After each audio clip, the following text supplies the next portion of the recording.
Well, I'm back in the garage trying to fix more problems with this thing. If you saw my last video where I was doing the timing belt and water pump, you would have seen that when I got everything back together, although I think maybe some of my oil leaks were fixed, there was still one big oil leak coming out of the passenger side of the engine.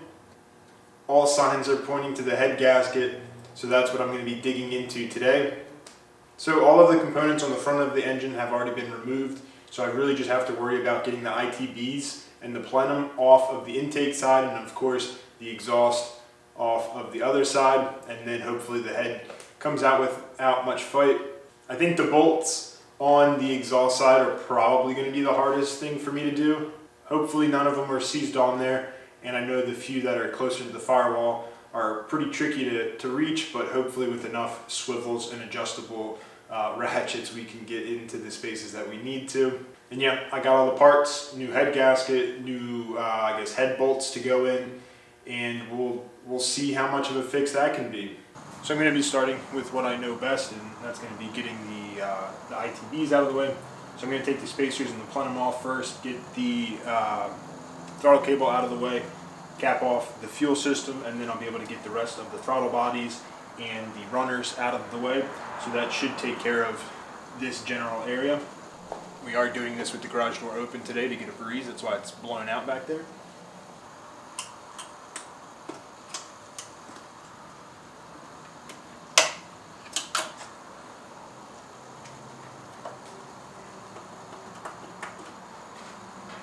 The thread size is the same on a lot of the ITB components, but I guess the size of the actual head of the bolt changes, and then I think some of the lengths do, so I'll have to be careful to put them in a pile to not mix up any of the bolts.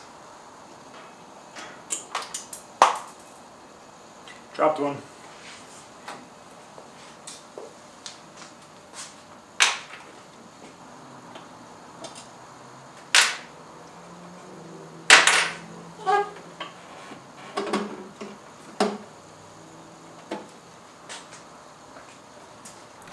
I'm actually going to pause there on this side. I think if I get the throttle cable out of the way, these couple fuel lines out of the way, I should be able to take the head off with the throttle body still in place. It shouldn't add too much more weight or anything, so it shouldn't be an issue to be able to lift that out. Just put some tape on these so that I can make sure that I put the lines back in the proper spot when we're putting it back together. I have a bottle, hopefully to catch any fuel that might come out. If I was thinking ahead, I would have depressurized the system, but I'd already pulled the timing components out of the way before thinking that the fuel stuff needed to come out.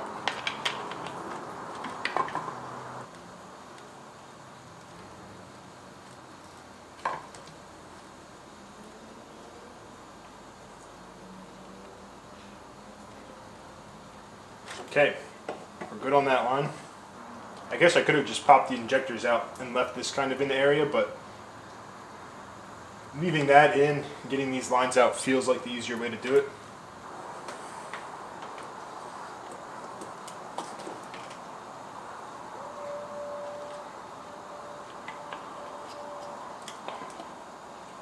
Just a couple drops.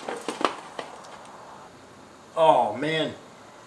Just realized the worst part about this is going to be the evap tube. I'm going to have to seat that back in there properly afterwards, and that's always a pain.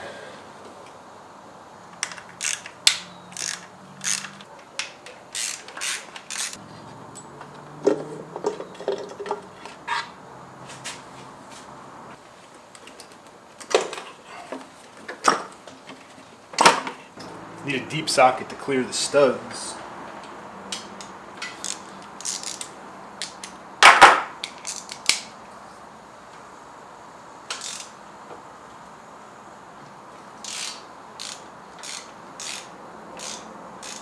First one, relatively easy.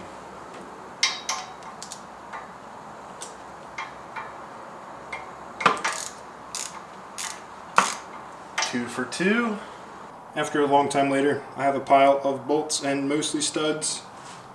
There still are a couple studs left in here. The front's fully off. The rear obviously still has one of the gaskets hanging on. There's a stud down in there that's just barely in the flange, but the headers are touching and I can't scoot them anymore to get it out.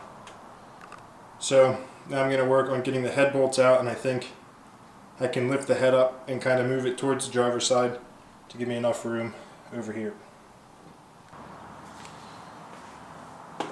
Alright, there is a sequence to taking out the head bolts. It's basically just alternate outside and then work your way inside, so it's the reversal of what you always think of putting them in. I really don't know how much of a difference it makes, but I am going to do it, so we'll see how easy these come out.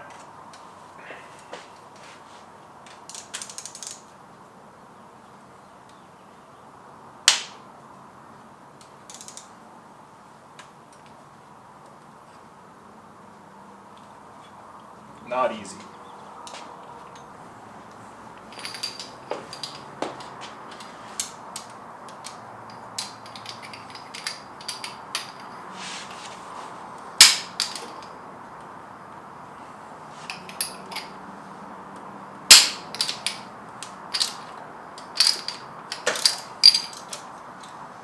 Good old spark plug wrench.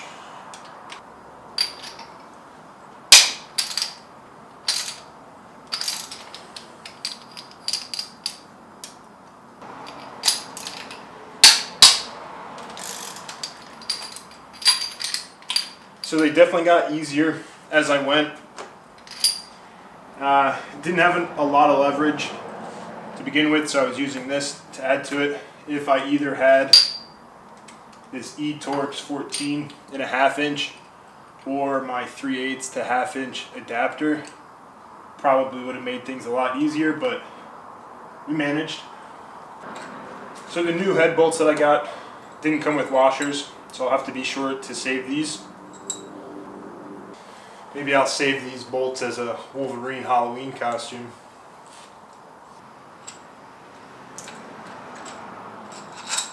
There we go. It's all 12 head bolts out.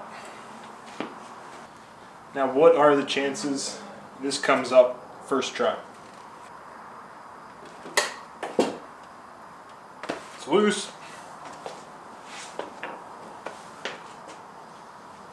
Oh, I have no flexibility.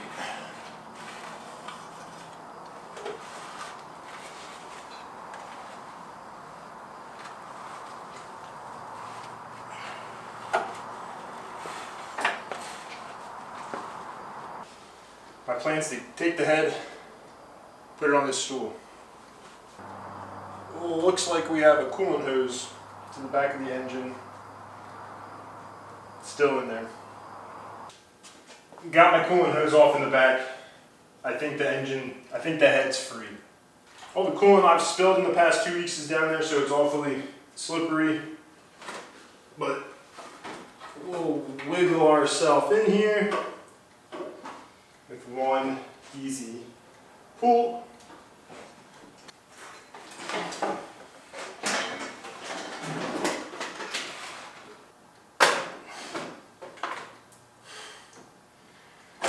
Whoa! Almost lost her.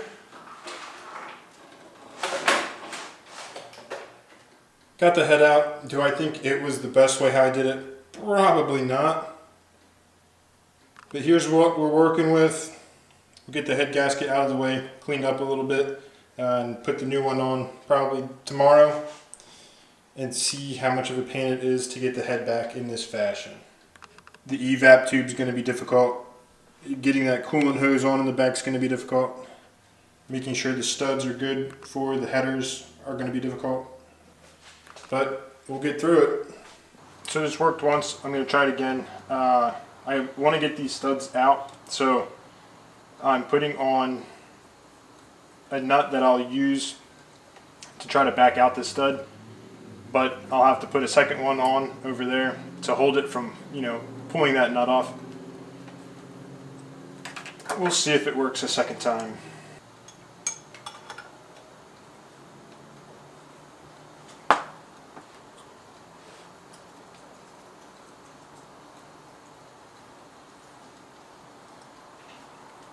So by holding the outer nut in place and then loosening up the inner one, we get the stud to come out.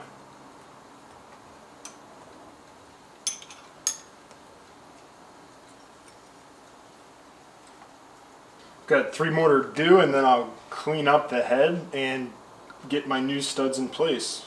I've already started cleaning this side, but I figured I should get a before of the head. Just going through with some brake clean on some napkins to try to wipe it down and clean it up a little bit.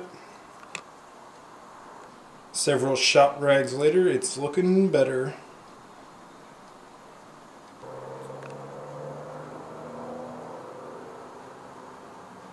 Well, it's been a couple days and I finally have the head gasket back on, so now I have to crank down the head bolts and get everything else associated with the engine back together. It took me forever to work on the exhaust head studs. I was struggling to get them in on the bench when I had the head out, and for some reason I thought it would be easier if I just use the bolt that was going on and drive that in with the exhaust kind of up against the head. Turns out the exhaust was too much weight and I couldn't really get any of the studs started. So then I got the studs started with the head already on the block, but then I couldn't line up the holes in the exhaust, I guess flange, to be able to fit onto the studs. So I'd only kind of finger put in the head studs, so I had to pull those. So I only had the head bolts kind of finger tight, so I had to pull those out so that I could kind of rock the head in the right orientation so that I could get the exhaust on the exhaust studs. But it is all now in place. Hopefully everything's nice and tight there.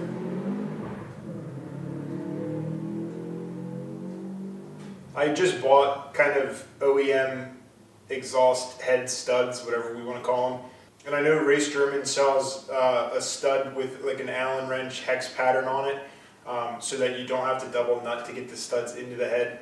I think in the future that's what I'm going to try to buy. I don't think they were really that much more expensive than the OEM ones, and I think the ease of putting those in looks to be a lot better than using what I bought. So I'll put the link for those down below, and I think, I don't have experience with them yet, but just by how they work and how they should go in, I think it should be a lot easier. So yeah, time to start cranking away on this and get this job wrapped up.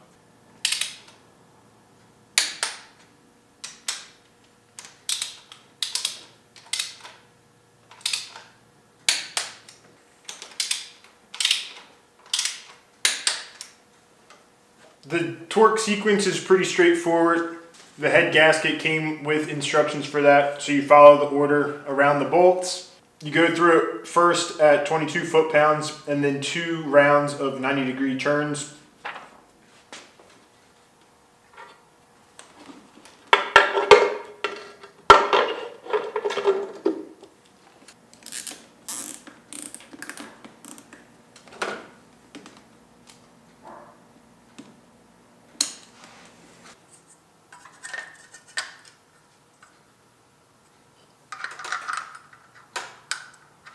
It's been a couple days since I've done anything, but I'm getting all the pieces back together.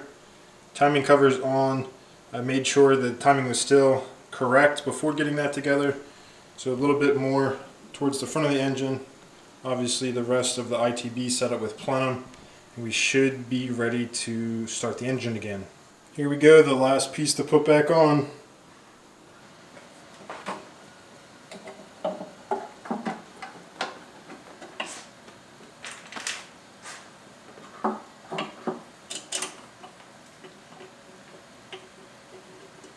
I feel like there's a big mess of tubes and hoses and wires and whatever that sit underneath the ITBs. One of these days I'm going to try to find a solution to clean up just visually how it looks. Maybe that works by simplifying some of the system. It's not like you see it too much anyway, but I think cleaning it up would be pretty nice. Everything's together now. I'm going to start adding some coolant and turn the engine on and see what happens.